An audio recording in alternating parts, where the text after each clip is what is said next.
you have to hold it the whole time. Hi, Brian. How are you? Doing well. Rose, I thank you. How appreciate are you coming out. My name is Rose Traub with Assisted Living Made Simple. And Brian, this is our fourth video, I do believe. It is. Brian is an Alzheimer's patient who is in my group, and he likes to share his story with you. So, Brian, tell us what's going on. How have you been? I'm good. You know, haven't done one of these since October, I think. Yeah. So it's been 5 months. And I have to tell you, I think the tone of this will be a little bit different than previous videos. Okay. Because it's been a very significant period of time, and there's been pretty significant and noticeable changes in my condition and my cognitive abilities. Really?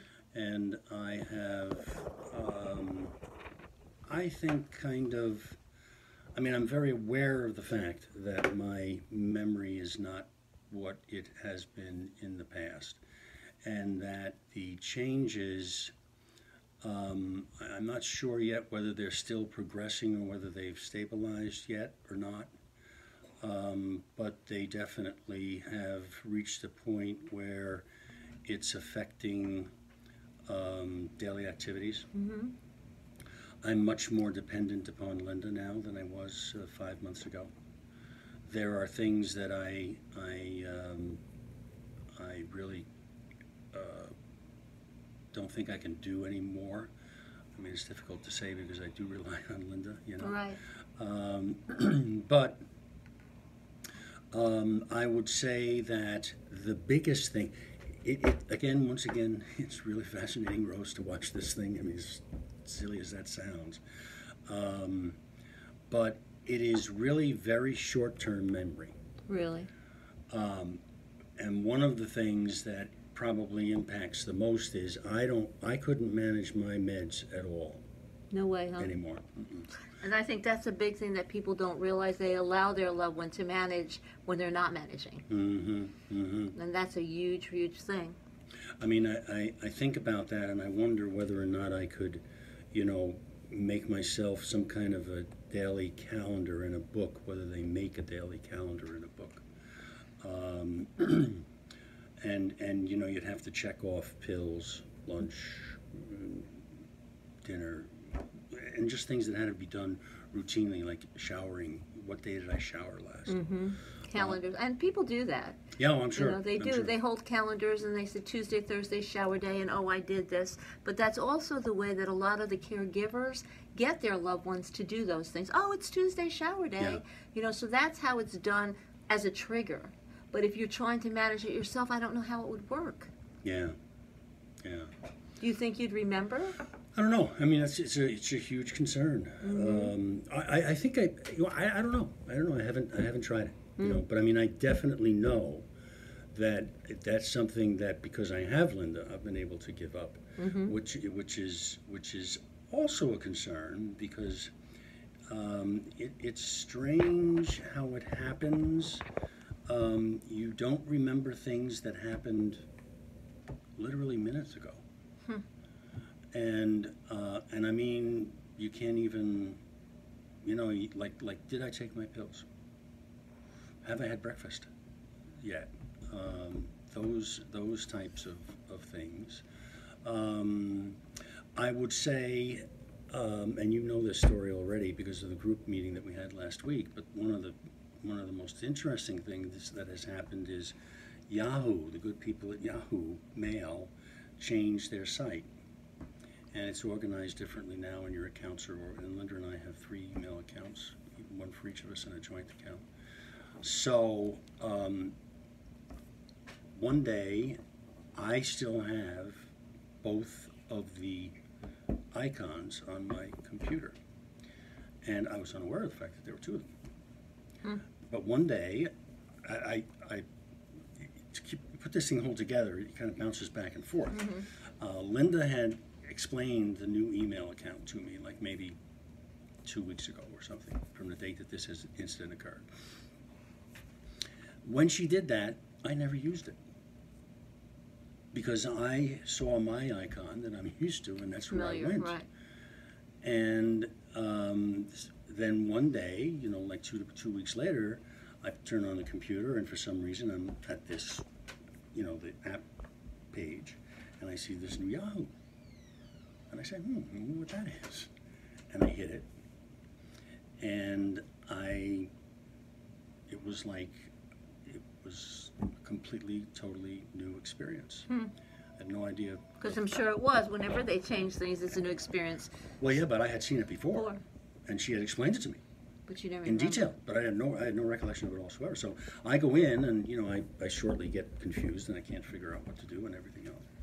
And Linda says to me, "What's the matter?" And I said, "They changed the email account, and they haven't. I wonder why they did that, because I can't figure anything out." So she comes over and she says to me, "You do this and you do this," and then she said to me, "Don't you remember that I explained all of this to you?"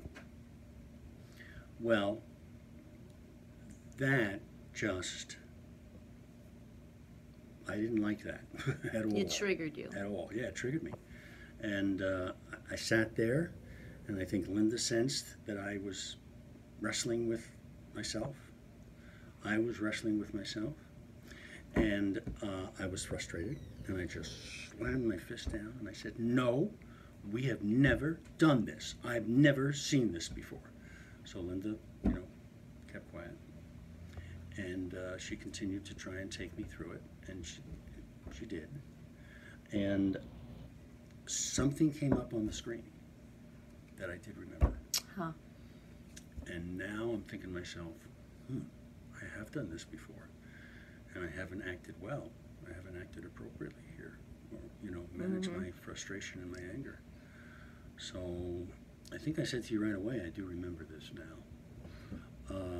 But it was, and then it became very upsetting for me that I didn't remember, and that I had gotten angry, and that Linda would be upset, and that Linda would be upset because I didn't remember. Linda would be upset because I had gotten angry, and it was just a very bad situation.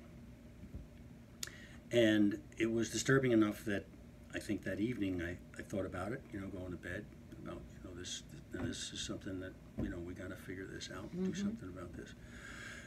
And so the next morning, I sat down with Linda and I said, "Hon, we really have to talk." And I said, what you have to understand is I hadn't just forgotten, like, oh yeah, I remember that. It was not there. You did not know. It was not part of my psyche. It was not part of my universe. I mean, I had nothing. No clue. Nothing at all. And so I just said to her, maybe instead of saying something as direct as that, "Don't you remember?" which is kind of not that she was being challenging, and not that she should have to adopt her behavior to, but it's your to reality conform right to me, now. but nothing else is going to work because Right. I'm just not there. So things like that. That's I think probably the most dramatic thing, because I do, as much as I talk about it, and as much as Linda and I talk about it, and as much as I am very open with neighbors and friends. I think about a whole lot more than that. I'm sure you do, because you're living it. Yeah. But the approach, Linda, has to change, right? You've totally changed your approach to things Yes. because of it. Yeah. And I see that happen in our group. We talk about that. Go into your reality. It's your reality, Brian. Yeah. Although her reality is totally different than yours, you can't help your reality.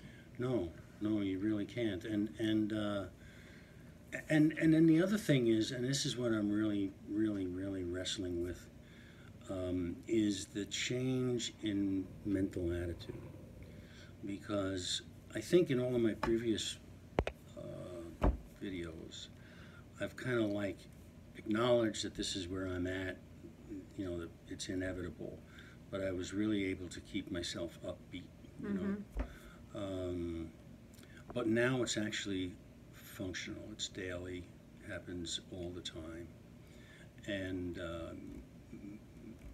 nothing bad has happened so far, but I just dread the thought of something bad happening. I dread the thought of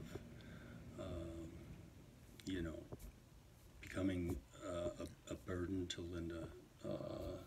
She gets mad at me when I use that word, but you know, I mean, it's the reality that I deal with. It's the reality of the disease, but at the same time, because you're so tuned in, I've never met anybody as tuned in and aware of their situation. You see in the other groups, the people that live with the anger every day, and their loved ones not even willing to think about what they just did.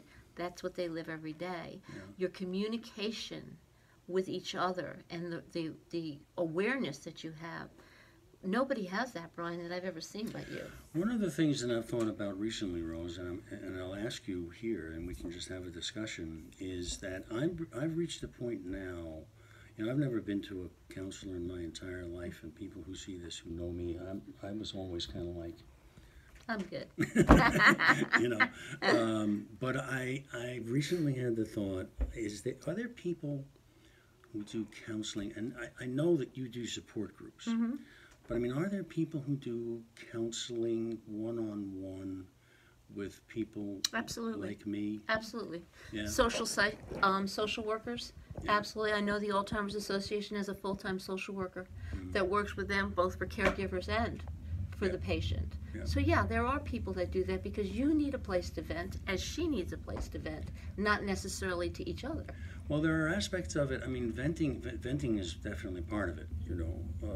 But understand. But there are things I can't get through for the first time in my life. You know, I mean, because you know, there's nothing there. Right. But how do you deal with that on a daily basis, and as the stages go on? How do you adapt to it and accept it so that, you know, however long you can retain any quality of life, you retain whatever Absolutely. quality of life is The best available you to can. you know. But I mean, I think I started out in these videos by saying, you know, I'm going to do this with as much style and class as I possibly can. Then I think I came up with something else at another stage. And where I am now is, you know, and this is a big change, I think, is like just one day at a time. And You know? that's the way you have to. You know, you go to a world-renowned neurologist, Yeah. and you're about to go when you get home again.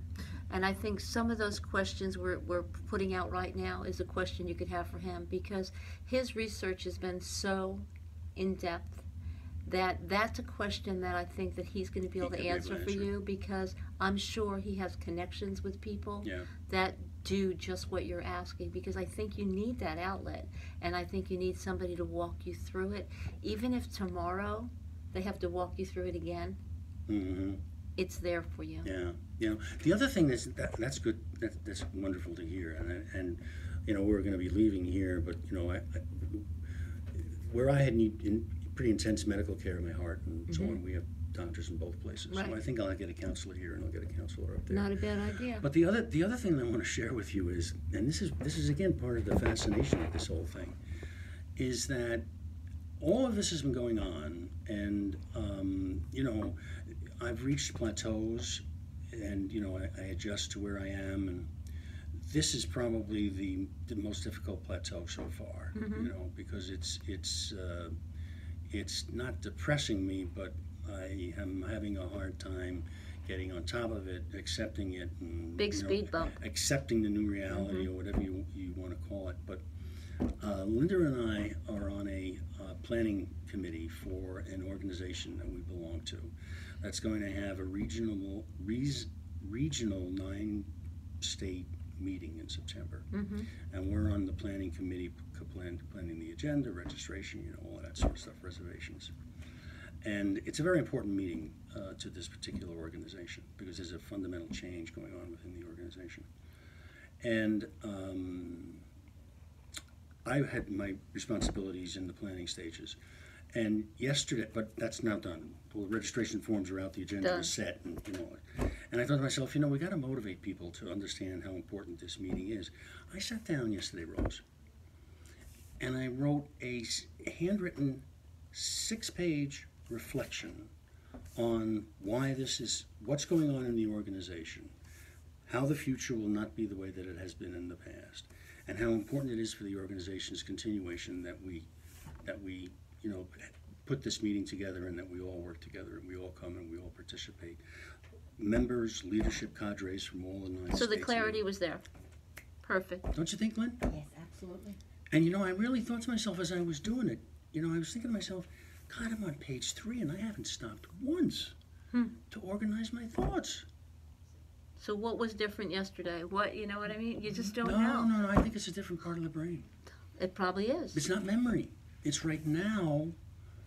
And And the past of what you know about the organization. yeah, it's not what happened. It's not what happened yesterday or today. Mm-hmm.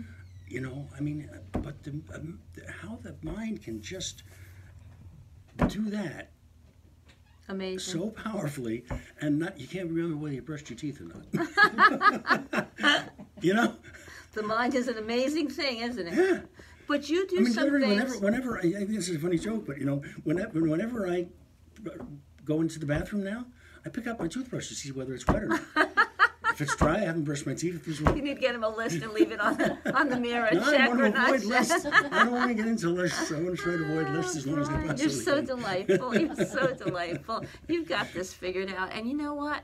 Because of your communication together and the way you do things together, you're going to do fine with this because you're going to do this with dignity in class because that's who you are. Yeah. And that's what's important. It really is. I got my buddy. You got your buddy. And we keep saying to Linda, take care of Linda, okay? Yeah. Well, Now, you did a lot of physical work and stuff like that when you went home last time. Yep. And you've just had a recent surgery. Right. Are you back in the gym? Are you starting to do more physical or anything? Oh, yeah, physical again? therapy, I think I'm just about done. Okay. I go to see the doctor on Tuesday. I'm hoping he'll discharge me. I noticed no cane. Barely, yeah. No limp. You were walking in easily. I'm really doing well. And I'm looking forward to that because even mentally, that keeps me occupied during the day, but it's not a challenge because everything is right there in front of me, Right. working on the trees and everything else. But by the way, I have to say that with regard to our management of our woods, we received an award for our woods as the best managed woodland in a Really? 9-county area. And you worked your butt off on that last year. Yeah, years. Many years. Years. Many years, yeah. Good for And you. now we'll go to the state award, which is, we're a small operation, so I doubt that I'm going to do it. But it was nice to be nominated. Congratulations, though. Just wanna That's share it with wonderful. everybody. Well, we look forward to you guys getting home, enjoying a little R&R before you get there. Yep. And next year coming back and meeting with us. And we'll check in with you because I do. Yes. And make sure you're doing okay. Yep, But indeed, thank yes. you for sharing with us, Brian, because Great. I think it means the world to people. You just I don't hope even so. know. I hope so. Thanks, you guys. Have a good Okay. season.